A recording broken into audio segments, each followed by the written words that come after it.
I'm a little bit late with this review, but today I want to talk about I want to talk about The Hateful Eight, directed by Quinton Tarantino and starring Samuel L. Jackson, as well as a whole slew of great and talented actors, including Jennifer Jason Leigh, who is up for a best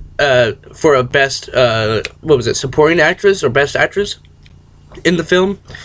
So I want to start off by talking about the context of the film. Seeing how in the recent news about a month ago, police in New York were telling people to boycott his film because it was anti-police. Now, after watching the film, I can understand why they would say this.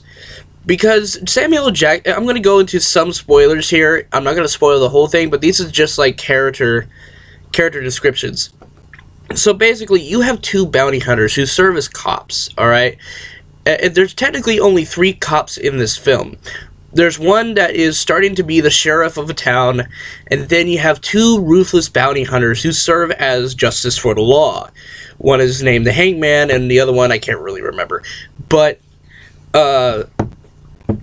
technically, with these two, the bounty hunters' characters, they serve to be as an allusion to how police sometimes use brutal tactics in order to get the justice that people deserve. And it's totally true to form in these characters. The way Quentin Tarantino writes these characters, it's so breathtaking. Every time I watch a Quentin Tarantino film, it is like I'm watching a good character study on several different levels. If you haven't watched any Quentin Tarantino movies by now, if you're in college, shame on you. Shame on you. I'm sorry. You just can't go to college without watching some sort of Quentin Tarantino film. The Hateful Eight is a great film. It is a good film. Is it the best film he's ever done? No. Because you can see some of the cracks in his storytelling. How a lot of the things seem repetitive. You know, over the past few years, especially Django Unchained and Inglourious Basterds, there's a huge amount of violence. No, granted, almost every single movie he's done has been gratuitous in violence, but that's not a negative, that's more of a positive, really, because think about it, if this film was rated PG-13, like it was going to be, there would have been a whole lot of people getting pissed off over it, because of the amount of violence that's put into this film. But enough about that. So, what about the characters? What do I think about the characters? I enjoyed the living shit out of all these characters. I remember when I was a little kid, alright? There's a certain movie that's called Clue, and it's basically one of the first board game adaptations to film, and it's by far one of the best. Because it's so kooky, so corny, but yet it's so fun with its characters. Same thing here. Every single character I watched, no matter how gruesome they became, are really fun characters. These are some of the best characters I've seen him do in ever. Like, since Pulp Fiction, really.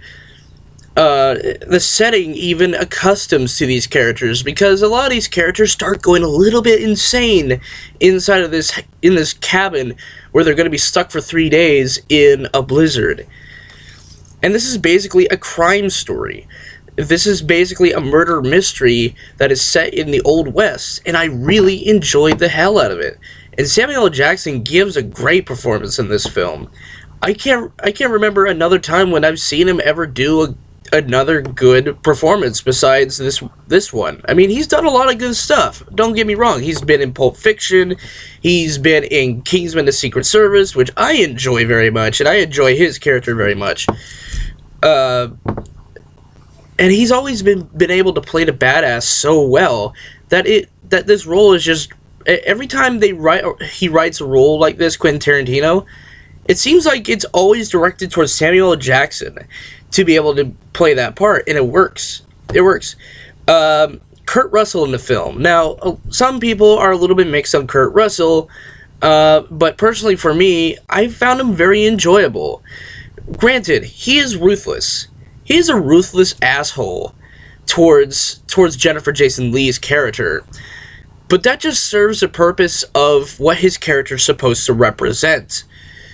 When you go deeper into this film, and not a lot of people actually do this, but when you go deeper into the film, and as I explained before, he is a symbol of what some people view as police brutality nowadays.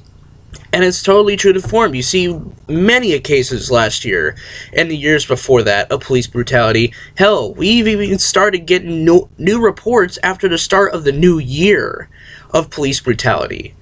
So, Kurt Russell's character is a good example of how to do a perfect reflection character.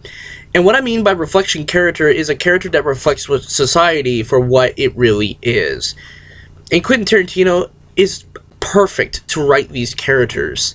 He's always been able to tackle these sort of subjects very on point. As for the story, it's a story. It's a good story. Granted, it is 3 hours, almost 3 hours long, but it is a fun film to enjoy because of the comedy that's spread within it. There is some comedic performances in this, which is pretty cool for Quentin Tarantino, seeing how he's mostly a serious director nowadays.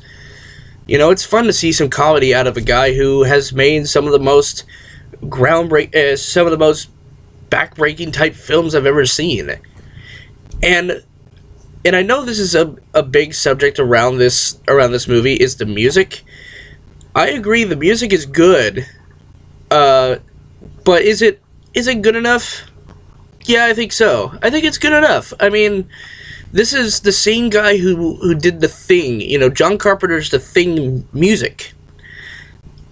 And granted, that is one of my favorite scores. One of my favorite original soundtracks I could ever listen to. In any film, in any capacity. So yeah, in total, I enjoyed this film. Is it as good as the others? No, but does it deserve a good rating? Hell yeah. And I'm going to give this one a 9 out of 10. Is it a Blu-ray exclusive? Yeah, if you're a fan of Quentin Tarantino, it's a Blu-ray exclusive. Go buy it when it comes out on Blu-ray. And go see it. Go see it now. I think it's still in our theaters now here in Eugene. I don't know what it is for you guys, but for me, it's good. It's a good film. Is it the best? No. So that's been my review. Peace out, Cub Scouts.